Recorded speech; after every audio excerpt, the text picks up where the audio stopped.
নমস্কার বন্ধুরা, ইউনিক শিল্পীস কিচেনে সবাইকে স্বাগত। তো চলে আসলাম নতুন একটা রেসিপি নিয়ে। আজকে আমার রেসিপি হচ্ছে মাছের মাথা দিয়ে বাঁধাকপির ঘন্ট রেসিপি। চলুন তাহলে বন্ধুরা বেশি দেরি না করে আমরা রেসিপিটা শুরু করে নিই। তো মাছের মাথা দিয়ে বাঁধাকপি ঘন্ট বানানোর জন্য এখানে আমি নিয়ে নিয়েছি ছোটো সাইজের বাঁধাকপি, এইভাবে ঝিরিঝিরি করে কেটে নিয়েছি।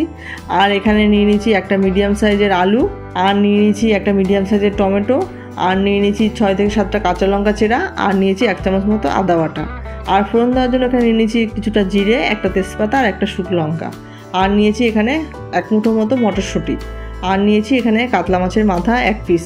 তো কাতলা মাছের মাথাটা ভালো মতো ধুয়ে পরিষ্কার করে নিয়েছি। এবার একটু নুন হলুদ দিয়ে দিচ্ছি। নুন হলুদ দিয়ে মাথাটাকে ভালো করে মাখিয়ে নেব, তারপরে আমরা মাথাটাকে ভেজে নেব। তো দেখুন বন্ধুরা, তো কাতলা মাছের মাথাটাকে ভালো করে নুন হলুদ মাখিয়ে নিলাম।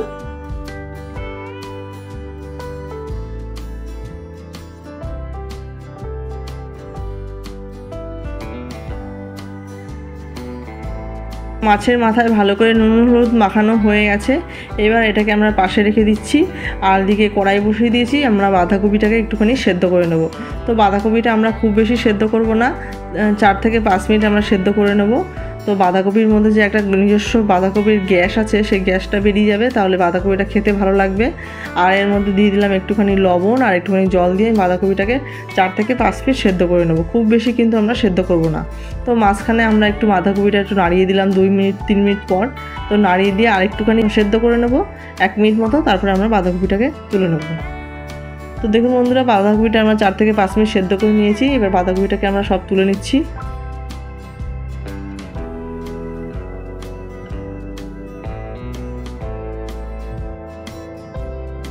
বাঁধাকপিগুলোকে এদিকে সব তোলা হয়ে গেছে। এবার আমরা কড়াইতে তেল দিয়ে দিচ্ছি। এখানে আমরা 4 চামচ মতো তেল দিয়ে দিয়েছি, 4 থেকে 5 চামচ তেল দিয়ে দিয়েছি সর্ষের তেল। তেলটা ভালো মতো গরম হয়ে গেলে এবার আমরা মাথাটাকে ভেজে নেব। তো বাঁধাকপির ঘন্ট বানানোর জন্য আমি এখানে কাতলা মাছের মাথা নিয়েছি, আপনারা চাইলে রুই মাছের মাথাও নিতে পারেন, তো কোনো অসুবিধা নেই। তো মাছের মাথাটাকে আমরা 1 পিঠ ভাজা হয়ে গেছে, 2 মিনিট পর আবার উল্টে দিলাম, উল্টে দিয়ে আবার ওই পিঠ ভেজে নেব। আমরা মাথাটাকে খুব ভালো করে ভেজে নেব মিডিয়াম ফ্লেমে। তো লো টু মিডিয়াম ফ্লেমে মাছের মাথাটাকে ভালো করে ভেজে নেব, নাহলে মাছের মাথার একটা আষ্টে গন্ধ থাকে, খেতে ভালো লাগে না। তো দেখুন বন্ধুরা, মাছটা ভাজতে ভাজতে মাছটা আমরা এরকম খুন্তি দিয়ে ভেঙে নিলাম, তাহলে মাছের ভেতরে যে কাঁচা কাঁচা ভাব থাকে সেটাও ভালো করে ভাজা হয়ে যাবে। তো দেখুন, এবার মাছের মাথাটা আমরা খুব সুন্দর করে ভেজে নিয়েছি, একটু কাঁচা নেই। তো এইভাবে ভাজলে মাছের যে একটা আষ্টে গন্ধ থাকে সেটা থাকবে না, আর বাঁধাকপিটা খেতেও ভালো লাগবে। তো মাছের মাথাগুলো সব ভেজে আমরা তুলে নিলাম। এবার ওই তেলের মধ্যে আমরা ফোড়ন দিয়ে দিলাম তেজপাতা, শুকনো লঙ্কা আর জিরে। আমি আলাদাভাবে আর কোনো তেল দিইনি, মাছের ভাজা যে তেলটা ছিল সেটাই দিয়ে আমি ফোড়ন দিয়ে নিলাম। আর দিয়ে দিলাম যে আলুটা কেটে রেখেছিলাম সেই আলুটা। এবার আলুটা 1 থেকে 2 মিনিট ভেজে নেব হালকা। তো ভেজে নেওয়ার পর তারপরে আমরা এর মধ্যে যে টমেটো কেটে রেখেছিলাম সেই টমেটোটা দিয়ে দেবো। আর দিয়ে দেবো যে কাঁচা লঙ্কা চিড়ে রেখেছিলাম সেই কাঁচা লঙ্কা, আর যে আদা বেটে রেখেছিলাম সেই আদা বাটা। এবার টমেটো, কাঁচা লঙ্কা, আদা বাটা দিয়ে ভালো করে একটুখানি কষিয়ে নেব। টমেটো, কাঁচা লঙ্কা, আদা দিয়ে 1 মিনিট মতো কষিয়ে নিয়েছি। এবার এর মধ্যে আমরা দিয়ে দিচ্ছি পরিমাণ মতো লবণ, আর দিয়ে দিচ্ছি 1/2 চামচের থেকে একটু কম হলুদ গুঁড়ো, আর দিয়ে দিচ্ছি যে মটরশুঁটিটা রেখেছিলাম সেই মটরশুঁটি, আর দিয়ে দিচ্ছি 1 চামচ মতো জিরের গুঁড়ো, 1/2 চামচ মতো ধনের গুঁড়ো, আর 1/2 চামচের থেকে একটু কম লঙ্কার গুঁড়ো। এবার সব কিছু মশলা দিয়ে আবারও একটুখানি কষিয়ে নেব।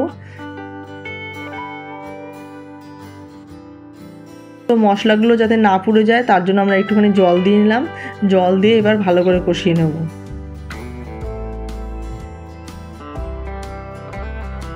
তো সব মশলা দিয়ে ভালো মতো কষানো হয়ে গেছে। এবার যে আমরা বাঁধাকপিটা সেদ্ধ করে রেখেছিলাম সেই বাঁধাকপিটা এর মধ্যে দিয়ে দিচ্ছি।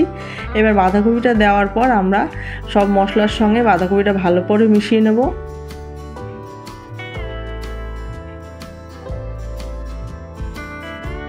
তো দেখুন, বাঁধাকপিটা কষাতে কষাতে একটু জল বেরিয়ে গেছে 5 মিনিট পর। তারপরে আমরা যে মাছের মাথাটা রেখেছিলাম ভেজে সেই মাছের মাথাটা দিয়ে দিলাম।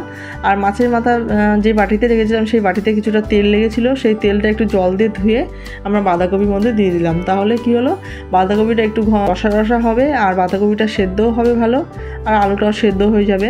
তো এই জলটা আমরা বাঁধাকপিটা কষাতে কষাতেই শুকিয়ে নেব, তাহলে বাঁধাকপিটা খেতে আরও বেশি ভালো হবে। বাঁধাকপিটাকে আমরা 6 থেকে 7 মিনিটের জন্য ঢেকে রাখবো।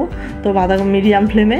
তো মিডিয়াম ফ্লেমে বাঁধাকপিটা 6-7 মিনিট হয়ে গেছে। তারপর আমরা ঢাকনা খুলে দেখুন বন্ধুরা আবার একটু নেড়েচেড়ে নিচ্ছি। তো বাঁধাকপির মধ্যে পুরো আলু তারপরে বাঁধাকপি সব আমার সেদ্ধ হয়ে গেছে। এবার খুন্তি দিয়ে এবার আমরা একটুখানি ঘেঁটে নেব, আর খুন্তি দিয়ে দেখেও নেবো আলুটা সেদ্ধ হয়েছে কিনা।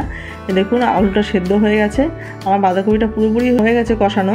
এবার যে জলটা রয়েছে সেই জলটা আমরা মিডিয়াম টু হাই ফ্লেমে দিয়ে এরকম করে খুন্তি দিয়ে ঘেঁটে ঘেঁটে ভালো করে কষিয়ে নেব।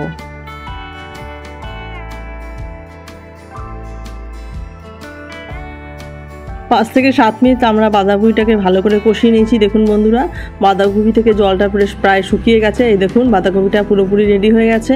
এইবার নামানোর আগে এর মধ্যে আমরা দিয়ে দেবো ঘি, গরম মশলা, চিনি। এইবার বাঁধাকপির মধ্যে আমরা দিয়ে দেবো 1/2 চামচ মতো চিনি, আর দিয়ে দিচ্ছি একটুখানি গরম মশলা, আর দিয়ে দিচ্ছি 1/2 চামচের থেকে একটু কম ঘি। তো এবার চিনি, গরম মশলা, ঘি দিয়ে বাঁধাকপিটাকে আবার ভালোভাবে মিশিয়ে নেব। তাহলে মিশিয়ে নিলেই আমার রেডি মাছের মাথা দিয়ে বাঁধাকপির ঘন্ট। দেখুন বন্ধুরা মাছের মাথা দিয়ে বাঁধাকপির ঘন্টটা আমার পুরোপুরি রেডি। এবার গরম গরম ভাতের সঙ্গে পরিবেশন করুন দারুণ স্বাদের মাছের মাথা দিয়ে বাঁধাকপির ঘন্ট রেসিপি। তাহলে বন্ধুরা আজকে আমার মাছের মাথা দিয়ে বাঁধাকপির ঘন্ট কেমন হয়েছে আপনারা সবাই কমেন্ট করে জানাবেন। আর রেসিপিটা ভালো লেগে থাকলে please like, comment, share and subscribe করতে কেউ ভুলবেন না। চ্যানেলের নতুন বন্ধু হয়ে থাকলে চ্যানেলটিকে সাপোর্ট করবেন, পাশে থাকবেন। দেখা হচ্ছে পরবর্তী কোনো ভিডিওতে, পরবর্তী কোনো রেসিপি নিয়ে। আপনারা সবাই ভালো থাকবেন, সুস্থ থাকবেন। চলুন তাহলে বন্ধুরা, টাটা।